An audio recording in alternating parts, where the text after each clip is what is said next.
Hello everyone, Marissa Miller here, and if you are new, then welcome to my channel, and if you are not new, then welcome back.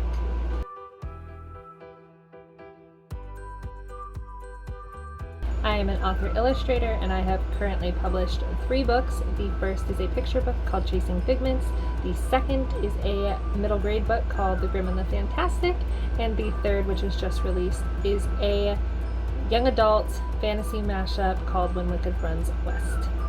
All these books are available on Amazon, Barnes & Noble, and other online book retailing sources if you're interested in checking them out. And When Wicked Runs West is also available as an ebook on Amazon for Kindle. So this is basically going to be the last video that I'm doing for the Publishing Diaries, which has been the documentation of the publishing process for When Wicked Runs West, from finishing writing the book back in like June, July to publishing it by October. My last Publishing Diaries video talked about the barrage of snafus I ran into right at the end that led to me only being able to release the ebook on one platform and the book getting released on the pre-order date instead of the intended publishing date. The pre-order date was September 18th and the publishing date was supposed to be on October 12th, but things got messed up. If you're interested in checking out any of the process that I have done previously in the Publishing Diaries, I can link the playlist up there. For this last video, I wanted to talk about a lot of just like a wrap up, like what have I learned. I guess technically the first thing that I should start with is that you want to make sure that you allow enough time for each step of the process. My process was a little bit on the rush side because I did spontaneously decide that I wanted to publish this book by October, which only gave me a few months to get everything that I needed to do together. Because I thought that October would be the best month to publish since the word wicked was in it. It would fall in line with Halloween marketing, even though it's not like a spooky story. It is kind of a twisted tale type thing, so, and the word wicked is in it, and so yeah, I just thought that it would jive well with October. And so I made that my goal. So then I did get rushed in some areas, and so there are areas that I would say that you want to allow more time in, like your proofreading and editing window. You want to make sure that you have enough time and that you allow enough time for other people to proofread and edit if you are not like sending it out to a professional to do and you're relying on people to help you. For me, I didn't really get any beta readers because I put it out there, but I didn't really get any bites. And I had 2 people. Basically, I read the book out loud to my husband and corrected things as I went through doing that. And then I got my friend to read through it as well. And so I did get some degree of corrections from that. So basically the beta reading was supposed to be for like giving you feedback, but since I didn't really get anyone to do that, I kind of had to skip that step a little bit because I wasn't hiring out to do it. So then with the ARC readers, I decided to read through it one more time, and I did catch more errors that I didn't when I read through it the first time. And so I went through and I did all that. And then there were still some additional errors in the art copies that did go out, which resulted in it looking not as polished as it could have to those readers.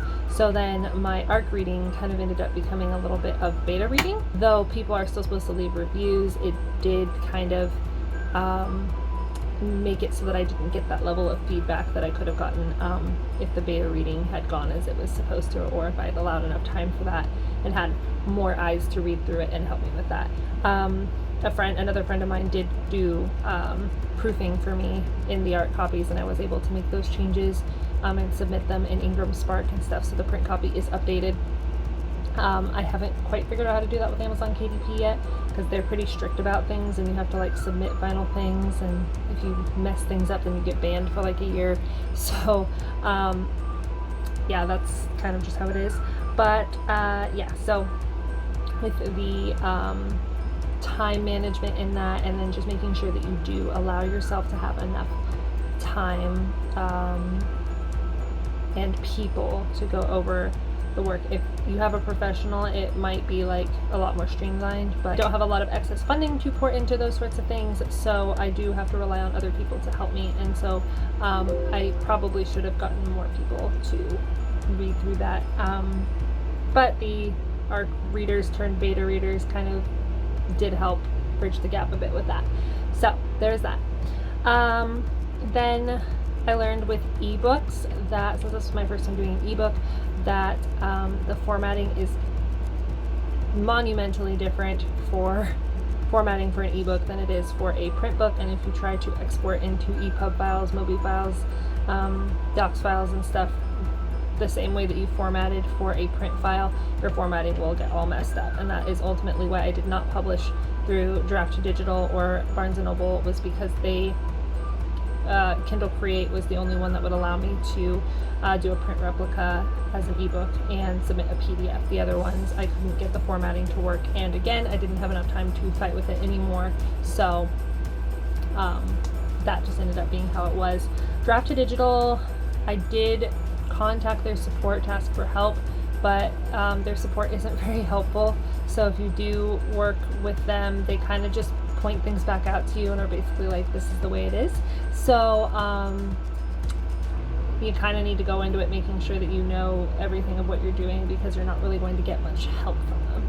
I did learn also that there are softwares for adjusting things. I didn't figure out how to work Sigil, but that's supposed to be like a highly recommended one. I feel like it works more in like HTML type stuff though, from what I looked at it, which isn't my cup of tea, so I wasn't really able to use that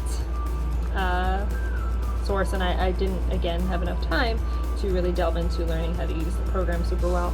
The other one is like Calibri or Calibre or Calibre. I'm not really sure how you say it out loud. In my head, I call it Calibri. It's Calibre.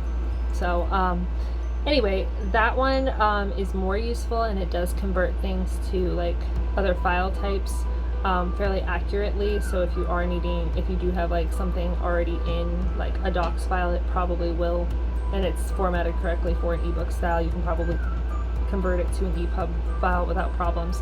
I didn't have mine formatted, so I did have problems, but that is a useful software to have, and it is free. Both Sigil and Calibri are free. I also learned about pre-orders this time around, and clearly I had some trial and error, with emphasis on the error, but it was my first time doing a pre-order, and I made the assumption with Kindle KDP that when you selected the little button for saying that you wanted to do pre-orders, the date popping up underneath it was asking for your pre-order date, and it was actually asking for the reveal date.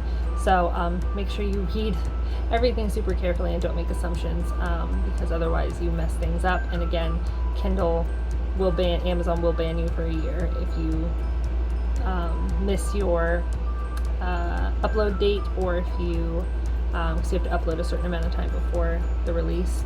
If you miss your upload date, if you like unpublish the book or do anything to like change it afterwards, you will get banned. So you have to be careful about that. On Ingram Spark, it was confusing the way they listed things out, but ultimately what I learned from that is that you set your on sale date and your publishing date as the same thing, regardless of what the other areas say. That is supposed to be how you do it to get it to work, and not have your book come out on pre-order day instead of release day. And then the other thing is like marketing and scheduling. So I started out strong doing all this, and then I kind of tapered off, and that is just my own kind of commitment issue to doing it. You need to be pretty active and scheduled, and if you can get the type of apps, maybe it's a couple dollars or something, but if you can get the type of apps that do automatic posts for you and things like that, and then just take the time to like plan out your social media marketing and all that in advance, schedule it out, set timers, stick to it, it'll be a lot more useful, and you'll get more bang for your buck out of it. I went through a couple of little self-pity lulls during this process where I would look at other people and see that they were doing well, doing these things, and I was trying to do these same things, and it wasn't really working for me. And so it did kind of hurt my self-esteem and discouraged me a bit. And so that did affect my productivity. And I tried to get back on the ball with that, but I do struggle with that. So if you similarly struggle with that, then I would say, as you're going through things, be careful about watching a bunch of other like author stuff or self-published stuff, because if you are someone that compares yourself to others and stuff a lot, then it can hurt your productivity to look at someone else and then kind of end up feeling like, oh, well, they're doing well and I'm not, and you know, I'm trying to do the same things and it's not working, and so it's got to be me, and you know, what's the point, and all this. And so that can be a real motivation killer. So and then definitely don't watch any of those videos that like tell you, hey, here are all these mistakes that writers make and blah blah blah, because then you're just going to end up second guessing yourself. So while it is good to do due diligence and really check on your draft and everything, you know, don't torture yourself, don't make yourself second guess. And then I think the last thing is just like the copyright. I didn't have any problems, and I haven't had any problems so far with the copyright for this book, because it was you know, a mashup retelling. So I did get things that were in the public domain, and you know, I was able to reference on the application, that copyright application, that I was utilizing these other works, so and like exemplifying it from the copyright and stuff. So I didn't have any problems with that, and that was approved pretty fast. The Copyright Office doesn't seem to be, as long as you do it digitally, doesn't seem to be too inhibited by the COVID issues, so that was good. And then I think that's pretty much it. Overall, I would say like a big lesson that I have been learning through this process is that through all this discouragement and trying to stay on track and stuff, is that if you want someone else to take you seriously, you have to take yourself seriously first. And so that is what I am trying to do. Otherwise, I think that is pretty much everything that kind of summarizes the process of the Publishing Diaries, and the things that I have learned, my takeaways, and some things that I will be definitely focusing on more the next time I publish a book. So real quick, if you liked this video and you want to give it a thumbs up, I would be very appreciative. It helps me out and helps with exposure and all that in the algorithm, so I'd be very appreciative of that.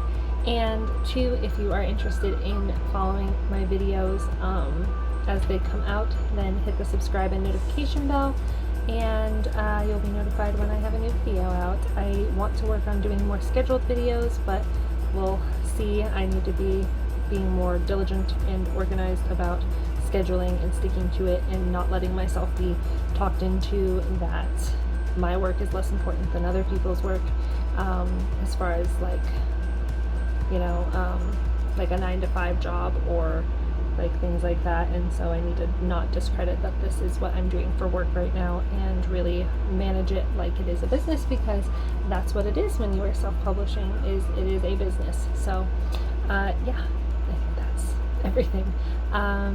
Thanks for watching, and I will see you guys next time.